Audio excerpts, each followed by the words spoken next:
और आगे की खबरें अभिषेक के साथ देखेंगे। अभिषेक, ओवर टू यू।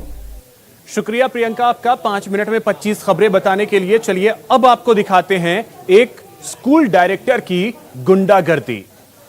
कहते हैं स्कूल शिक्षा का मंदिर होता है और टीचर उस मंदिर का भगवान, लेकिन जब शिक्षक ही जल्लाद बन जाए तो आप क्या कहें?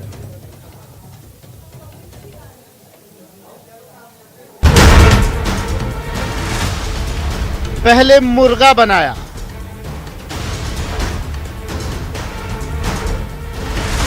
फिर बाल पकड़कर घसीटा,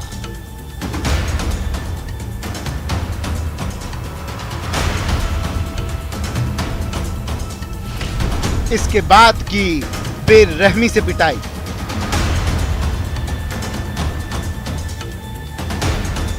तस्वीरें खौफनाक हैं, दिल दहलाने वाली हैं, रोंगटे खड़े करने वाली हैं। चौंकिए मत, आप जो कुछ भी देख रहे हैं वो किसी दंगल के मैदान की नहीं बल्कि एक स्कूल की तस्वीर है। ये बच्चे स्कूल में तालीम लेने जरूर गए थे, लेकिन शायद ही इन्हें पता था कि एक छोटी सी गलती इन पर बहुत भारी पड़ेगी। 4 महीने पुराने वीडियो में आप देख सकते हैं कि कैसे स्कूल में मोबाइल लाने पर इन 3 बच्चों को बुरी तरह पीटा गया। पीटने वाला भी कोई और नहीं बल्कि स्कूल का डायरेक्टर है। इस जल्लाद स्कूल संचालक ने पहले बच्चों को मुर्गा बनाया, फिर उन्हें बालों से पकड़कर घसीटा।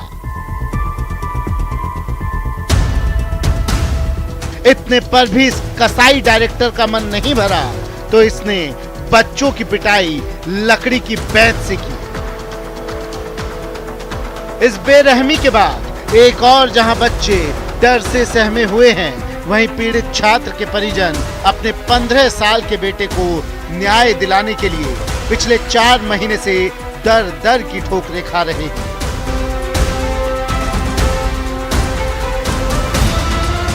सर 8 मार्च 2021 की घटना है, जिसमें स्कूल डायरेक्टर द्वारा बच्चे को बुरी तरह से मारा गया है।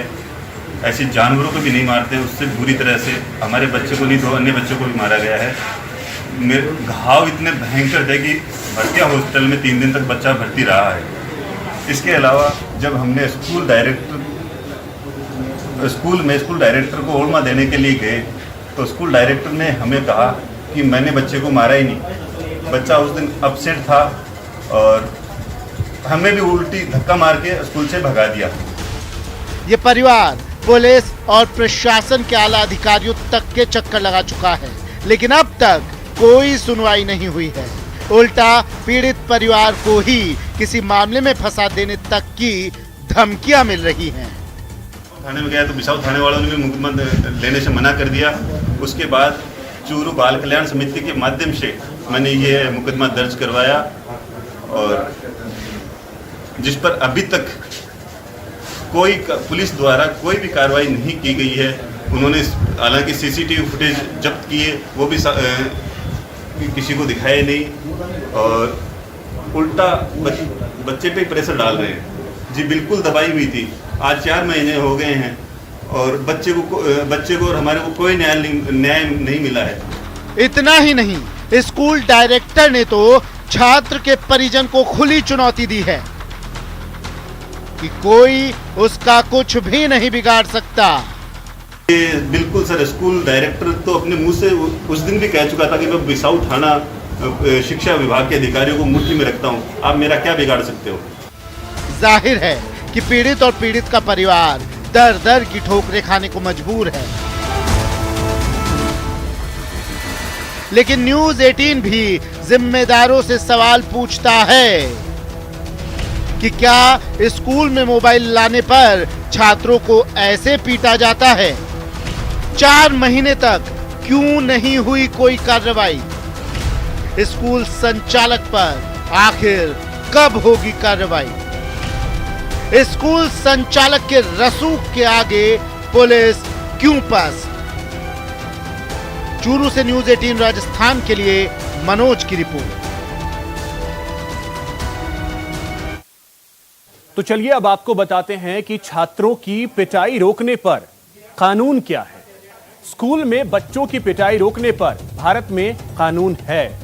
किशोर न्याय अधिनियम की धारा 23 के तहत बच्चों के साथ किसी किस्म की क्रूरता नहीं की जा सकती। शिक्षा का अधिकार की धारा 17 के तहत बच्चों को सजा देना पूरी तरह से प्रतिबंधित है। तो यह कानून है। साथ ही आपको बताएं, साल 2012 में एक विधेयक पारित किया गया जिसके मुताबिक बच्चों को शारीरिक दंड देने पर शिक्षक को 3 साल तक जेल की सजा हो सकती है।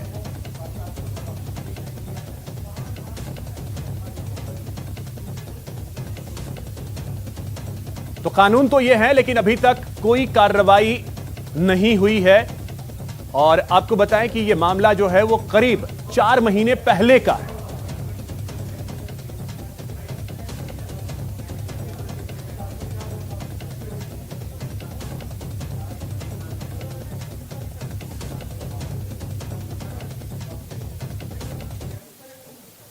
तो उम्मीद यही की जानी चाहिए कि जल्द से जल्द इस मामले में कार्रवाई हो। चलिए अब रुख करते हैं अगली खबर की ओर। 2 बच्चों वाली एक मां इच्छा मृत्यु मांग रही है। कह रही है, बस बहुत हुआ, अब और नहीं। आप सोच रहे होंगे आखिर ऐसा क्यों? तो उसके लिए देखिए यह स्पेशल रिपोर्ट। का दर्द, गाली गलौज करते, मारपीट करते, जाति शब्दों से संबोधित करते। ससुराल का सितम, बहुत गंदी तरीके से बोलते, मैं सब कुछ सहती रहूं।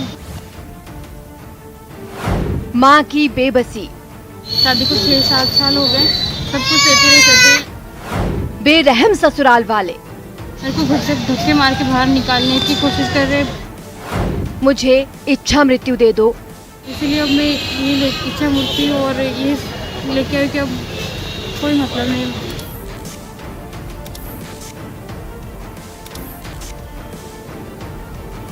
गोद में मासूम, मायूस आंखें, दिल में दर्द, जिंदगी से हार चुकी ये माँ अपना दर्द बयां कर रही है। ससुराल वालों के जुल्म सितम रो रो कर बता रही है। एक बच्ची गोद में है और दूसरी साथ में खड़ी है जो रोए जा रही है। इस माँ को मालूम नहीं कि क्या करे और क्या ना करे।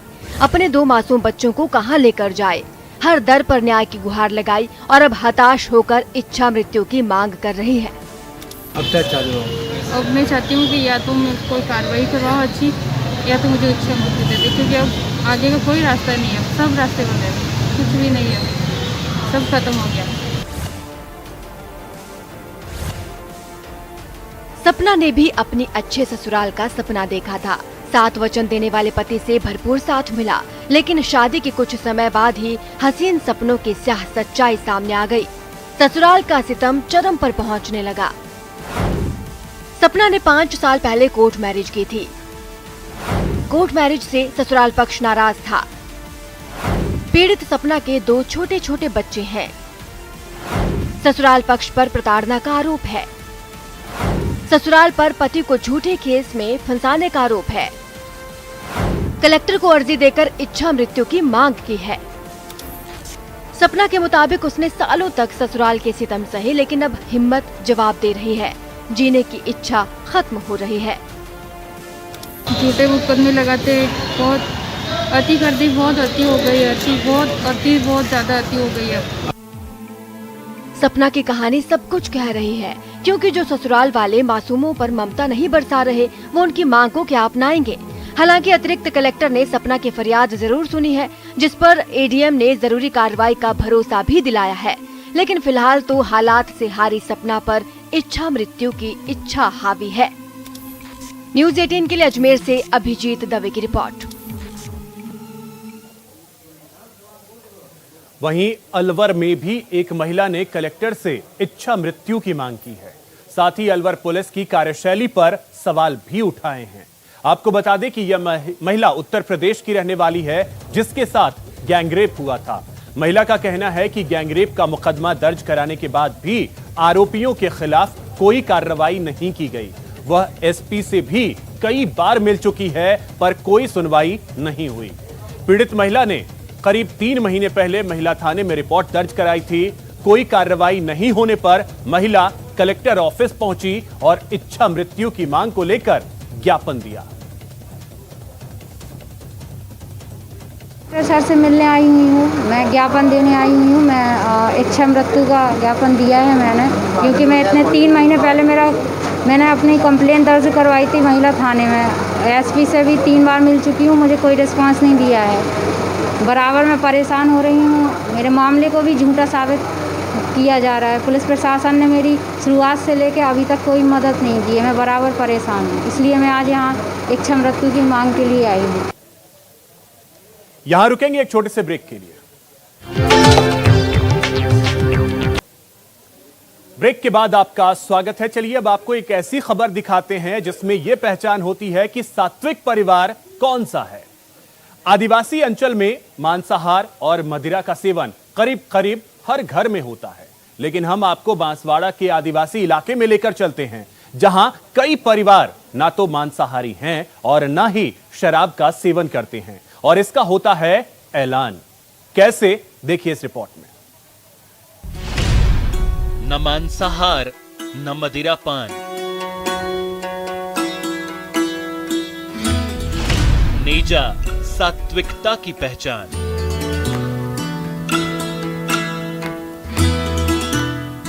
यहां मांस मदिरा मना है।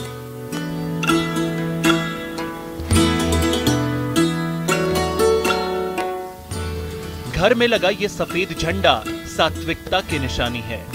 जिस घर में ये झंडा लग गया, समझिए वो परिवार सात्विक है। उस घर में मांस मदिरा मना है। जी हाँ, बांसवाड़ा का ये आदिवासी इलाका है।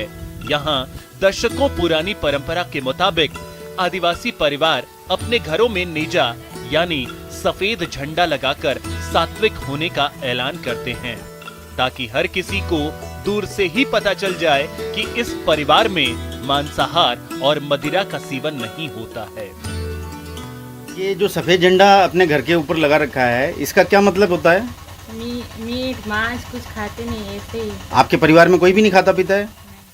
ये सफेद झंडे में हम दारू मांस नहीं यूज करते। ये कितने टाइम से लगा हुआ है आपके यहाँ? 40 साल से। 40 साल से। आपके जन्म के समय से लगा है? हाँ। आपके पिताजी मीट मांस वगैरह का सेवन नहीं करते? हाँ, नहीं। यहाँ पीढ़ी दर पीढ़ी कई परिवार इस परंपरा को निभाते आ रहे हैं। दरअसल आदिवासियों की नेजा लगाकर सात्विकता की परंपरा धार्मिक आस्था से जुड़ी है। ये आपने घर में सफेद झंडा लगा रखा है ऊपर, इसका क्या मतलब होता है? हाँ। क्या मतलब होता है? बस मेरे ईश्वर का परमात्मा ने मतलब मैंने भक्त हुआ, उससे मैं नेजा लगाया है। अच्छा, कितने साल हो गए ये? हो गए मेरे 15-20 साल हो गए। 15-20 साल हो गए। तो आप क्या बोलते हैं, ये इसका मीट मांस वगैरह का और कुछ शराब का सेवन नहीं करते हैं? ये आदिवासियों का भक्ति भाव है। मान्यता के मुताबिक परमात्मा से जोड़ने का मार्ग है। ऐसा नहीं है कि हर परिवार हमेशा के लिए घर में नेजा लगाकर सात्विक भोजन करता है। मनोकामना पूरी होने पर कई आदिवासी परिवार घर में 2 साल, 5 साल और 10 साल के लिए नेजा लगाकर सात्विक होने का ऐलान करता है।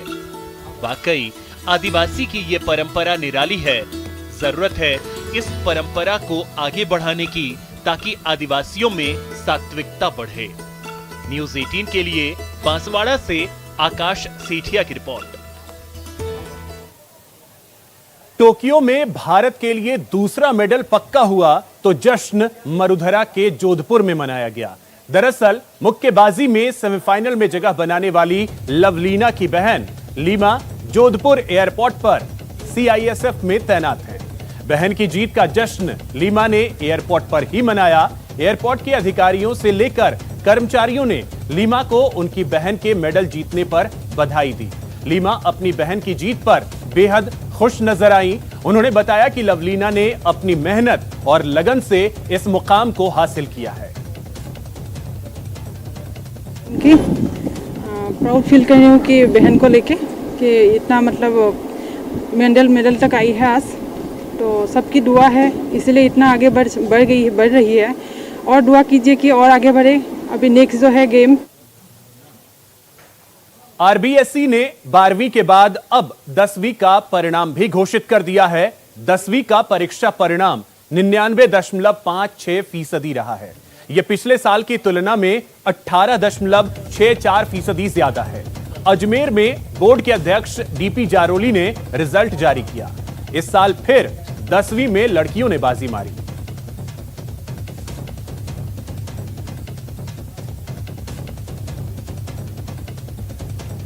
राजस्थान बोर्ड ने 10वीं के रिजल्ट जारी कर दिए हैं। रिजल्ट जारी होने के बाद स्टूडेंट के बीच खुशी का माहौल देखने को मिल रहा है। रिजल्ट में कई स्टूडेंट्स को 100% अंक भी मिले हैं।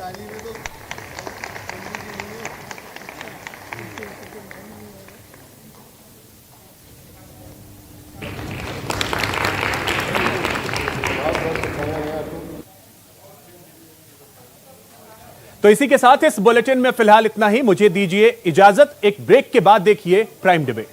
नमस्कार।